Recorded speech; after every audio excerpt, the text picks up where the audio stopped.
air dan buah kurma merupakan bukti bahwa Tuhan sanggup pelihara orang Israel dan jumlah jutaan orang.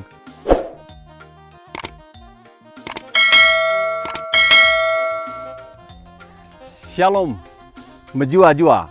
Saudara, saya ada di Desa Kutambaru, Kecamatan Tigandreket, Kabupaten Karo.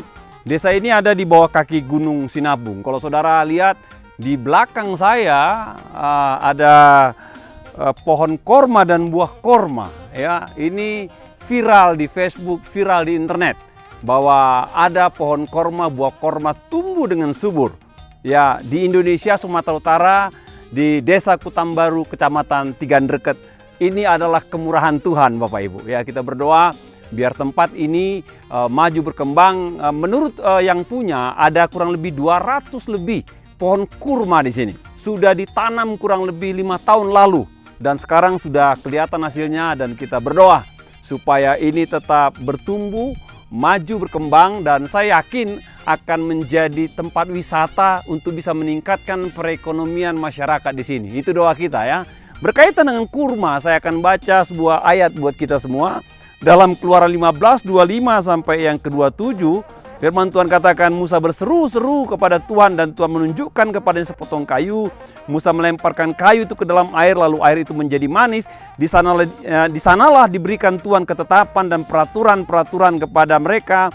Dan di sanalah Tuhan mencoba mereka firman-Nya, jika kamu sungguh-sungguh mendengarkan suara Tuhan Allahmu dan melakukannya dengan benar di matanya dan memasang telingamu kepada perintah-perintahnya, tetap mengikuti segala ketetapannya, maka aku tidak akan menimpakan kepada penyakit manapun yang telah kutimpakan kepada orang Mesir, sebab aku Tuhanlah yang menyembuhkan engkau. Sesudah itu sampailah mereka di Elim. Di sana ada 12 mata air dan 70 pohon korma. 70 pohon korma. Lalu berkemahlah mereka di sana di tepi air itu. Kisah yang menarik setelah orang Israel keluar dari Mesir dan mereka berjalan kurang lebih 3 hari di padang gurun, dan mereka bersungut-sungut komplain karena mereka kehabisan air. Lalu mereka bertemu dengan sebuah sumur di daerah padang gurun, namun ketika mereka minum airnya itu pahit, yaitu di Mara. Lalu Tuhan berfirman kepada Musa untuk memungut sebatang kayu dan melemparkannya ke sumur itu sehingga airnya manis dan mereka bisa minum air itu dan mereka bisa melanjutkan kehidupan. Lalu mereka melanjutkan perjalanan, kata Alkitab ya, melanjutkan perjalanan dan mereka tiba di Elim katanya. Mereka tiba di Elim dan di sana mereka mendapati 12 mata air dan 70 pohon korma. 12 mata air dan 70 pohon korma. Saya sudah pernah melewati tempat ini yang dituliskan oleh Alkitab ya. Masih ada pohon kormanya sampai sekarang, masih ada sumur yang berisi air, Bapak Ibu. Luar biasa. Kalau kita baca Alkitab ini kurang lebih umurnya dicatat itu kurang lebih 3.500 tahun. Bayangkan 3.500 tahun rentang waktu kita kira-kira dengan Musa. Namun sampai sekarang Bapak Ibu, Elim masih ada. Sumur itu masih ada dan pohon kormanya juga masih ada. Nah, ketika saya lihat sumur itu Bapak Ibu, luar biasa, meskipun berada di padang gurun masih ada airnya. Saya bayangkan Bapak Ibu, pada masa itu ada 2 juta orang Israel keluar dari Mesir, berjalan di padang gurun. Bapak Ibu bayangkan bagaimana 2 juta orang membutuhkan air. Bukan hanya manusia, ada binatang unta di sana, ada domba, ada kambing di sana. Dan mereka senantiasa bermasalah dengan minum air Bapak Ibu. Mereka tidak ada di lembah, mereka tidak ada di perbukitan, mereka di padang gersang, di padang gurun.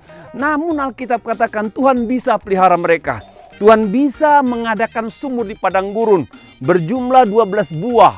Ya, Tuhan bisa memberikan mereka pohon korma untuk menjadi asupan energi buat tubuh mereka untuk melanjutkan kehidupan mereka. Jadi Bapak Ibu, saya dapatkan bahwa di tengah-tengah padang gurun Tuhan pelihara umat Israel lewat adanya sumur, dan bukan hanya lewat adanya sumur, Tuhan pelihara mereka juga lewat buah-buah kurma dan mereka bisa melanjutkan kehidupan. Jadi air dan buah kurma merupakan bukti merupakan bukti bahwa Tuhan sanggup pelihara orang Israel dan jumlah jutaan orang. Bapak Ibu yang kasih dalam Tuhan, dalam kehidupan kadang-kadang kita ada masanya berjalan seperti di padang gurun, ya, penuh dengan kegersangan, penuh dengan kekeringan. Tapi percayalah, selama engkau percaya kepada Dia yang ada di sana, Dia pasti pelihara engkau sebagaimana Dia pelihara orang Israel, Dia pelihara kita yang percaya kepadanya. Tuhan memberkati kita semua. Oke, sekali lagi.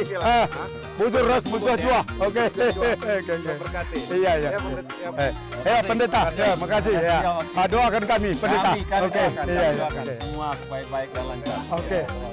Oke. Baiklah. Kami akan ke sana untuk bikin obat. Oke. Iya, buat ya.